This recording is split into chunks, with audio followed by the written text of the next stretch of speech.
ወመንፈስ ቅዱስ አሃዱ አምላክ አሜን። እንደምን ሰነበታችሁ? እግዚአብሔር ይመስገን። አሜን። እግዚአብሔር ያምላካችን ስሙ የተመሰገነ ይሁን። አሜን። እቤት ያሉትን አብረውን የሚከታተሉ ልጆች ደግሞ ወላጆችንም ሁሉንም እንደምን ሰነበታችሁ እንበላችሁ። ወደዚያ ዙሩ። እንደምን ሰነበታችሁ? እግዚአብሔር ይመስገን ይላሉ ብለን ተስፋ እናደርጋለን። ተስፋ ያላሳጣን በተስፋ የሚያኖረን አምላካችን እግዚአብሔር ስሙ የተመሰገነ ይሁን። አሜን። በጣም ጥሩ። ዛሬ እንግዲህ ደግሞ ወደ መጽሐፈ ነገሥት ሁለተኛ መጽሐፍ ደርሰናል። ካልዕ ማለት ነው። እሺ፣ ሁለተኛ ነገሥት ወይም መጽሐፈ ነገሥት ካልዕ የሚባለውን የመጽሐፍ ቅዱሳችን ክፍል ውስጥ ያሉትን ታሪኮች ደግሞ እንቀጥላለን። ከመጽሐፈ ነገሥት ቀዳማዊ የነበሩ ሰዎች ታሪክ ወደዚህ የተሻገራል። እሺ፣ እነሱን ታሪኮች እንግዲህ እየተማርን ነው የምንቀጥለው። የዛሬው የታሪካችን ርዕስ 50ዎቹ ሰዎች የሚል ስንቶቹ? 50ዎቹ ሰዎች። 50ዎቹ ሰዎች የሚል ነው። ብዙ 50ዎች ናቸው። እሺ፣ ግን 50 የሆኑ የተፈጸመ ታሪክ ነው የምነግራችሁ። እንግዲህ አካዚያስ የሚባል አንድ ንጉስ ነግሶ ነበር። በማን ምትክ መሰላችሁ? በአክዓብ ምትክ። አክዓብ የምን ንጉስ ነበረ? የእስራኤል ክፍል ወይም እስራኤል የሚባለው ክፍል ንጉስ ነበር እና በሱ ምትክ አካዚያስ ተተክቶ ነበር። እና አካዚያስ በዚያ በንግስናው እያለ አንድ ቀን ከሰገነቱ ላይ አይነ ርግብ ይባላል። አይነ ርግብ ማለት ይሄ እንደ ፍርግርግ እንጨት ነው። እሺ፣ እንደዚህ እንደ ለጌጥ እንደሚሰራ አይነት እና ከዛ ከሰገነቱ ላይ ከአይነ ርግቡ ወጥቶ ወደቀ እና ሁሉ የሚመላለስበት ስለሆነ ወደቀና በጣም ክፉኛ ተጎዳ፣ ታመመ። ከዛ በኋላ እንግዲህ የታመመ ሰው ምን ማድረግ እንዳለበት እናንተ ታውቃላችሁ። አካዚያስ ግን እንደዛ እንደሚገባው መጓዝ ስላልቻለ ሰዎቹን ጠራና የአርቃኖንን አምላክ ብዔልዜቡልን፣ ጣዖት ነው ብዔልዜቡልን፣ ሂዱና ከዚህ ህመሜ እድን ይሆን ወይስ አልድን የሚለውን ጠይቁት ይሉና አላቸው። ማንን አላቸው? ብዔልዜቡልን። ከዛ እሺ ብለው ወደዚያ ብዔልዜቡልን ወደ ጣዖቱ ለመጠየቅ ሲሄዱ በመንገድ ላይ አንድ ታላቅ ነብይ ያገኛቸው፣ ኤልያስ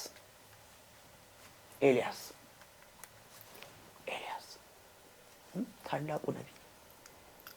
ከዛ ኤልያስ አስቆማቸውና በእስራኤል ውስጥ እግዚአብሔር አምላክ ወይም አምላክ ጠፍቶ ነው እናንተ ብዔልዜቡልን ልትጠይቁ የምትሄዱት? በሉ ይሄን ስላደረገ ሂዱና ተመልሳችሁ ከተኛበት አልጋ አትነሳም ትሞታለህ ብላችሁ ንገሩት አላቸው። ከዚያ እነዚያ መልእክተኞች ተመለሱና የተባሉትን ለአካዚያስ ነገሩት። ከዛ አካዚያስ ምን አለ መሰላችሁ? ይሄን የነገራችሁ ማን ነው አለ። ከዚያ ጠጉራም ሰው ነው፣ ወገቡ ደግሞ የታጠቀ ነው አሉት። የዚህን ጊዜ ኤልያስን ያውቀው ስለነበር አስተዋልና ኤልያስ ነው አለ። ግን ኤልያስ ነው የእግዚአብሔር ሰው ነው ብሎ ያዘዘውን ነገር ከመጠበቅና ይቅር በለኝ ከማለት ይልቅ 50 ሰዎችን 50 አለቃ ሲበሉታችሁ ታውቃላችሁ? አዎ፣ የ50ዎች አለቃ እንደማለት ነው። 50 አለቃ መሪያቸውን አድርጎ 50 ሰዎች ላከበት ይዘውት እንዲመጡ ማለት ነው። ከዚያ በኋላ እነዛ 50 ሰዎች ኤልያስ ወዳለበት ቦታ ሄዱና አንተ የእግዚአብሔር ሰው ንጉሱ እንድትመጣ ይፈልጋል አሉት። ከዚያ ኤልያስ ምን አላቸው መሰላችሁ? እውነት እኔ የእግዚአብሔር ሰው ነኝና ወይም ደግሞ መሆኔ ምልክት ለማሳየት ከሰማይ እሳት ትውረድና እናንተን 50 ሰዎች ትብላችሁ አላቸው። ከዚያ የእግዚአብሔር ሰው ነውና እግዚአብሔር ይሰማዋልና ከሰማይ እሳት ወርዳ እነዛን 50 ሰዎች አቃጠለቻቸው። አሁን ይሄንን ሰማ ንጉሱ አካዚያስ። አሁንም ሌላ እድል ተሰጥቶት ነበር። እሱ ግን አልተመለሰም። ምን አደረገ? ሌላ 50 አለቃ ፈለገና ደግሞ ሌላ 50 ሰዎች ላከበት። 50 ሰዎች ሄዱ። የ50 ሰዎቹ አለቃ ደግሞ ቆመና አሁንም የእግዚአብሔር ሰው ከዚያ ካለህበት ውጣ ውረድ፣ ወደ ንጉሱ እንውሰድህ አሉት። አሁንም እሱ ምን አለ? እኔ የእግዚአብሔር ሰው ከሆንኩ ከሰማይ እሳት ትውረድና ትብላችሁ አላቸው። አሁንም ድጋሚ ከሰማይ እሳት ወረደችና እነዛን 50 ሰዎች በላቻቸው። ይህንን አሁንም አካዝያስ ሰማ። አሁንም እድል ተሰጥቶት ነበር አይደል? ሌላ 50 አለቃ ፈለገና አሁንም 50ዎች ሰዎች ጋር አብሮ ላከ። ይሄ 50 አለቃ ግን ከሌሎቹ የተለየ አስተዋይ 50 አለቃ ነበር። ከሰማይ እሳት ወርዳ እንድትበላው አልፈለገም። የኤልያስን ታላቅነት ታውቋል። ስለዚህ ሲሄድ ምን አለው? መጀመሪያ በፊቱ ተንበረከከ፣ በእግዚአብሔር ነብይ ፊት ማለት ነው። ከዚያ በኋላ አንተ የእግዚአብሔር ሰው እኔና የ50 ሰዎቹ ነፍስ እንድትታደጋት እንማጸንሃለን፣ ወይም ደግሞ እኔና 50ዎቹ ሰው ባሪያዎች ነፍስ በፊትህ የተከበረች ትሁን አለ። ስለዚህ አሁን ትትና የተናገረው እና እንውሰድ ውረድ አይደለም ያለው፣ የተከበረች ትሁን አለ። ስለዚህ የተፈቀደው መልእክት ከዛ በኋላ ቢናገሩ መወሰን የማን ነው ማለት ነው? እንደነዛ 50ዎቹ ሰዎች ናውጣ እንውሰድ ሳይሆን አንተ ወስን። ከዚያ በኋላ የእግዚአብሔር መልአክ መጣና ለኤልያስ ምን አለው? አትፍራቸው፣ ሂድ ተከተላቸው አለው ወደ አካዝያስ። ስለዚህ ኤልያስ ካለበት ወጣና ከ50ዎቹ ሰዎች ጋር ወደ አካዝያስ ሄደ እና በዚያ አካዝያስን ተመለከተው። ከዚያ በኋላ ግን ባለበት በተኛበት ሆኖ አካዝያስን ገሰጸ። ምን አለው?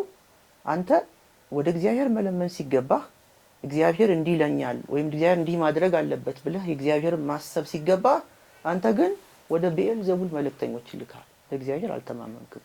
ስለዚህ ከተኛበት አልጋ አትነሳም፣ ትሞታለህ አለው። የዚህን ጊዜ አካዝያስ መጨረሻው ደርሶ ነበርና በዚያው ባለበት አልጋ ላይ ምን ሆነ? ሞተ። ቀጣይ ተሾሞ የነበረው የእስራኤል ንጉስ አካዝያስ ከአይነ ርግብ ላይ ወድቆ እግዚአብሔርን ባለመተማመኑ ወደ ጣዖት በማመልከቱ ምክንያት በነብዩ በኤልያስ አማካኝነት ተነግሮት ሞተ። እነዚያ እሱ ብቻ ሳይሆን ደግሞ በሱ ክፋት 100 ሰዎች ማለት ነው አይደል?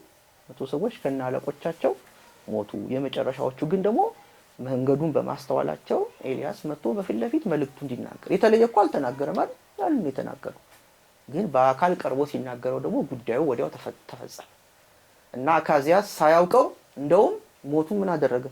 አፋጠነ አይደል? ሞቱ አፋጠነ። ትሞታለህ ተብሎ ነበር። እግዚአብሔር ግን ቃሉን ከዚህ በፊት ታስታውሱ እንደሆነ ይናገርና ግን በፊቱ ሲመለሱ ቢያንስ በእናንተ ዘመን አላደርገውም አይደል? ወደፊት ባለው ዘመን አደርገዋለሁ እያለ የሞሞቻ ቢያንስ ጊዜያቸውን ያራዝምላቸው ነበር። አካዝያስ ግን ይሄንን ጭራሽ ማግኘት አልቻለም። ልቡ ደንዳና ስለነበረ በአባቶቹ በነ ዳዊት መንገድ መሄድ ስላልመረጠ የነብዩ የኤልያስን ቃል መስማት ስላልፈለገ ታሞም ቢሆን እግዚአብሔርን ስላላስታወሰ ግን ባልጋው ላይ በወደቀበት ሞተ። ከዚያ በኋላ ልጅ አልነበረውም እና በሱ ምትክ ወንድሙ ኢዮራም ይባላል። ኢዮራም ቀጣዩ ንጉስ ሆነ ይላል መጽሐፋችን። ግልጽ ነው? ገብታችኋል? እሺ፣ እስቲ ከዚህ ታሪክ ደግሞ ምን ተማራችሁ? እሺ፣ ስጣት ለሷ እስቲ። እኔ ከዚህ ታሪክ የተማርኩት ልበ ደንዳና አለመሆንና እግዚአብሔር ያለንን ነገር ሰምተን ንስሐ መግባት እንዳለብን ከዚህ ታሪክ ተማርኩ። በጣም ጥሩ፣ ቁልጭ ያለ መልስ፣ ጎበዝ። እሺ፣ እኔ ከዚህ ታሪክ የተማርኩት ከእግዚአብሔር ከአስርቱ ትእዛዛት ውስጥ ከእግዚአብሔር በቀር ሌላ አምላክ አታምልክ ብሎ እንደተጻፈው ከሱ ሌላ አምላክ የለምና እሱን ብቻ ማምለክ እንዳለብን። በጣም ጥሩ። እሱን ብቻ ያላመለከው ማን ነው? ንጉሱ ማን ነው ስሙ? አካዝያስ። እሺ፣ ጥሩ። እኔ ከዚህ ታሪክ የተማርኩት እግዚአብሔር ባለ መንገድ ብቻ መሄድ እንዳለበት። እግዚአብሔር ያለው መንገድ ምን ነበር?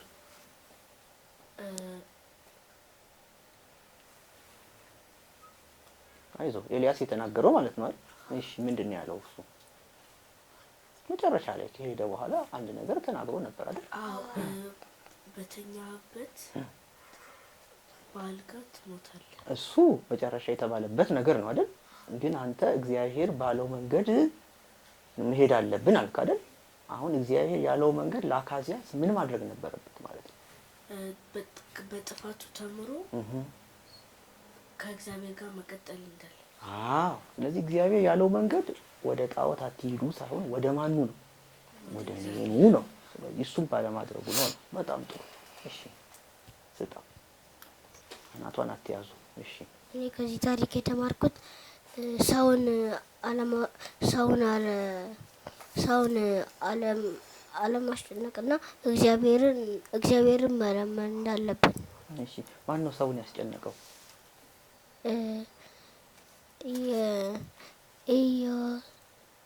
አካዚያስ ነው።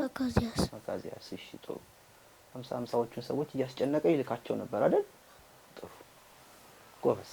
እሺ አቤት በሉሽ ያዥና ከኋላ ጀምሮ ከሷ ስጫት። እኔ ከዚህ ታሪክ የተማርኩት በመጀመሪያ ትዕቢተኛና ልበ ደንዳና መሆን የትም እንደማያደርስ ነው። አሁን ንጉሱ በትዕቢቱ ምክንያት 50 ሰዎችን ወደ ኤልያስ ላከ እና ደግሞ 50 እያደረገ ከላካቸው በኋላ ነቢዩ ኤልያስ ከሰማይ እሳት ትውረድና ትብላችሁ ብሎ ከተናገረ በኋላ በእሳት ተበሉ። ከዛ ሌላ 50 ሰዎች ደግሞ እንዲሄዱ አዘዛቸው። ይሄኛው መመለስ ይችል ነበረ ግን ገፋበት። ለዛ በተኛበት አልጋ ላይ እንደሚሞት ተነገረው። ሁለተኛ ነገር ደግሞ ወደ እግዚአብሔርን ትተን ወደ ጣዖት ከመሄድ ይልቅ እግዚአብሔርን መለመንና እንዲምረን መጠየቅ ማድረግ አለብን። በጣም ጥሩ መልሰሻል። ስጫት ለሱ። እኔ ከዚህ ታሪክ የተማርኩት ከእግዚአብሔር ውጪ ሌላ ጣዖታትን ከመጠየቅ ይልቅ እግዚአብሔር የሚለንን ነገር በሚነግሩን ሰዎች አማካኝነት ንስሐ መግባት እንዳለብንና በተባልነው መንገድ መሄድ እንዳለብን ግን ደግሞ በንጉሱ አካዚያስ ትዕቢት ምክንያት 100 ሰዎች እሳት በልቷቸዋል። ስለዚህ ትዕቢተኛ መሆንም የለብንም። ጣዖታትንም ከመለመን ይልቅ እግዚአብሔርን መለመን። በጣም ጥሩ። በሱ ጊዜ ኤልያስ ሲነግረውን ይሰማ እንደነበር አሁን ደግሞ በእኛ ጊዜ የሚነግሩን ሰዎች መስማት አለብን ስትይ እነማን ማለታችን ነው? ለምሳሌ ካህናት። ካህናት በጣም ጥሩ። መምህራን ሊሆኑ ይችላሉ አይደል? ከመጽሐፉ የሚነግሩን መስማት አለብን፣ ንስሐ መግባት አለብን። ጥሩ ስጫት። እኔ ከዚህ ታሪክ የተማርኩት በምንም አይነት ሁኔታ ውስጥ ብንሆን እግዚአብሔር መርሳት እንደሌለብን። በጣም ጥሩ። አካዚያስ በምን አይነት ሁኔታ ውስጥ ነበር? ወድቆ ታሞ ነበር። ጎበዝ። እሺ እኔ ከዚህ ታሪክ የተማርኩት በአንድ ሰው ጥፋት ምክንያት ብዙ ሰዎችን አንድ ሰው ባጠፋው ብዙ ሰዎች እንደሚገድል ነው የተማርኩበት። ቦታም አካዚያስ በራሱ ጥፋት እነዛን 100 ሰዎች 50 እያደረገ በሚልክበት ሰዓት ሰዎቹ እርሱ ባዘዛቸው መሰረት አካዚያስ ባዘዛቸው መሰረት ሄደው በትዕቢታቸው ስለተናገሩት ከሰማይ እሳት ወርዶ በልቷቸዋል። በጣም ጥሩ። በተለይ ንጉስ ሲሆን መጠንቀቅ አለበታል፣ መሪ ስለሆነ። ስለዚህ የሚመራቸውን ሰዎች እንዳያስጨርስ መጠንቀቅ ነበረበት። አካዚያስ ግን ያንን አልደረገም ነው። እሺ ስጫት ማዱት። እኔ ከዚህ ታሪክ የተማርኩት ትህትና በጣም ለራስ ጠቃሚ እንደሆነ፣ ምክንያቱም እነዛ መጨረሻ ላይ የመጡት 50 ሰዎችና መሪያቸው በትህትና ኢያሱን አክብረው ነፍሳቸውን ሊያድናቸውና ንጉስ ያለው ነገር ማድረግ ቢችል ከሆነ እንደጠየቁት እናም በትህትናቸው ምክንያት እነሱ ልክ እንደ ሌሎቹ የምትወጡ ሰዎች በእሳት አለመበላታቸውን እናም ኤልያስም ለንጉሱ አካዚያስ መልእክቱን አስተላልፎ እሱም እዛው እንደሞተ እንተምራለን። አካዚያስ እንደሞተ። እሺ በጣም ጥሩ። እኔ ከዚህ ታሪክ የተማርኩት እግዚአብሔርን ማክበር፣ ጣዖትን አለማክበር። በጣም ጥሩ። ጎበዝ ልጅ። እግዚአብሔርን ማክበር፣ ጣዖትን ደግሞ አለማክበር። ቅድም እዛ ጋር እንደተነገረው ከኔ በቀር ሌላ አምላክ ታምልክ የሚለውን ትእዛዝ መጠበቅ ነው። በጣም ጥሩ። ብዙ ነገር ተናግራችኋል እናንተ። ዋና ሁለት የምትይዟቸው ነገሮች፣ መጀመሪያ የእግዚአብሔርን ሰው ማክበር ያስፈልጋል አይደል? ሰው ሁሉ ማክበር ያስፈልጋል። የእግዚአብሔር መልእክተኛ የሆነውን ኤልያስ ደግሞ በዚያ ልክ ና ውጣ ውረድ ንጉሱ ይፈልጋል ብቻ ብለው መናገር አልነበረባቸውም። የእግዚአብሔር ሰው መሆኑን አውቀዋል፣ መስክረዋል አይደለ? ግን ደግሞ ውጣ ውረድ የሚል ከንጉሱ በታዘዙት መሰረት ያንን በመናገራቸው ትህትና የጎደላቸው በመሆኑ ጠፍተዋል። ስለዚህ ሁልጊዜ የእግዚአብሔርን ሰዎች ማክበር፣ በእኛ ዘመን ደግሞ ካህናትን ማለት ነው አይደል? የእግዚአብሔር ሰዎች እንደራሴ በሱ የተሾሙ በምድር ያሰሩት በሰማይ የሚታሰር በምድር የፈቱት በሰማይ የሚፈታ እነሱን ማክበር፣ መምህራንን ማክበር፣ አገልጋዮችን ማክበር፣ ቤተሰቦቻችንን ማክበር ያስፈልጋል የሚለውን ስለ አክብሮት የተማርንበት ታሪክ ነው ማለት ነው። አንድ ግልጽ ነው አይደል? ሁለተኛ እናንተ ደጋግማችሁ ተናግራችኋል። በችግራችን በሀዘናችንን ጊዜ ቢሆን መለመን ያለብን ማንን ነው? ምህረት የሚሰጥ ማን ነው? ብዙ ገንዘብ ያለው ሰው ሁሉ ጤና ማግኘት ይችላል? አዎ፣ ጤና የሚገኘው ከማን ነው? ስለዚህ ቢኖረንም ባይኖረንም ብንታመምም ጤነኛ ብንሆንም ሁልጊዜ መጠየቅ ያለብን ማን ነው? እግዚአብሔርን ነው። ይሄን ማድረግ ያስፈልጋል። ሌላው ደግሞ ትዕቢተኛ መሆን የለብንም። ሶስተኛው አይደል? አካዚያስ ትዕቢተኛ፣ ከችግሩ የማይመለስ አውቆ ድርቅ የሚል ሰው ነው እና እንደሱ መሆን የለብንም። ቢያንስ ምልክት ሲሰጠን ያችን ምልክት አይተን መማር አለብን። አሁን ካጠገባችሁ ከአካባቢያችሁ ሰዎች በተለያየ ምክንያት ልጆች ብትሆኑም ትሰማላችሁ። ሞቱ ሲባል ትሰማላችሁ አይደል? አሁን እንደዚህ ሁሉ ታመሙ ሲባል ትሰማላችሁ። ያ አሁን እንግዲህ እነዛ ሰዎች ታመዋል፣ ሞተዋል። ግን ለኛ ደግሞ መልእክት እየተነገረ ነው። ትታመማለህ፣ እንደ ማንኛውም ሰው ደግሞ ሁሉም ሰው ይሞታል። ስለዚህ ከዛ በፊት ተዘጋጁ፣ ይሄ ምልክት ነው እየተባልን ያለን እና ምልክትን ግን ማስተዋል ያስፈልጋል የሚለውን በአካዚያስ ታሪክ ማወቅ ያስፈልጋል። አካዚያስ ልጅም አልነበረውም፣ ወንድሙ ነው እንግዲህ በኋላ መሪ ሆኖ እንደገና ለእስራኤል የቀጠለው ማለት ነው። በጣም ጥሩ። እነዚህን ከያዛችሁ ይበቃናል። የሰማነውን በልቦናችን ያሳድርብን። ሁልጊዜ እንደምላችሁ ጽኑ በእምነታችሁ፣ ጠንክሩ በትምህርታችሁ፣ ታዘዙ ለእናት ለአባታችሁ ለታላላቆቻችሁ፣ ደግሞ ተፋቀሩ እርስ በርሳችሁ። ተስፋ አላት በእናንተ ቅድስት ቤተ ክርስቲያናችሁ፣ ኦርቶዶክሳዊት ተዋሕዶ ሃይማኖታችሁ፣ ኢትዮጵያ ደግሞ ሀገራችሁ። ይህም በልቦናችን ይጻፍልን። ቤት ያሉትን ልጆች ወላጆች ሁሉንም ሰላም ሁኑ፣ ሰላም ያገናኘን እንላቸዋለን። ከዚያ በፊት ግን የተለመደው መልእክታችን እንንገራቸው አይደለ? ቪዲዮውን እያዩ ግን ድንገት ቤተሰብ ካልሆኑ ሰብስክራይብ የሚለውን ነገር መጫን አለባቸው አይደል?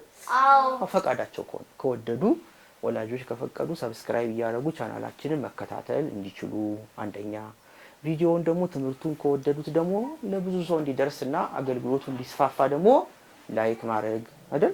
ሼር ማድረግ ያስፈልጋል የሚሆን ይሄ እናንተ ትምህርት ሳይሆን መልእክት ነው። እሺ፣ እንደ ትምህርት እንዳትቆጥሩት።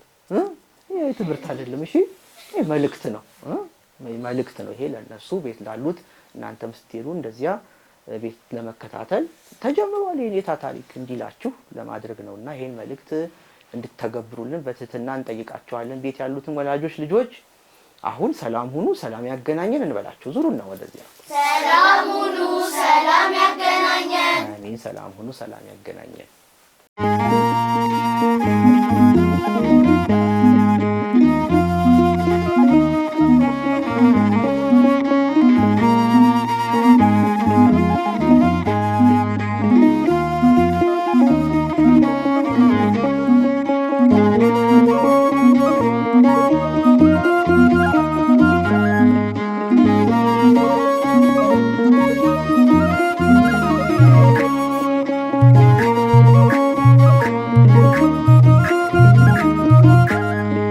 Thank you.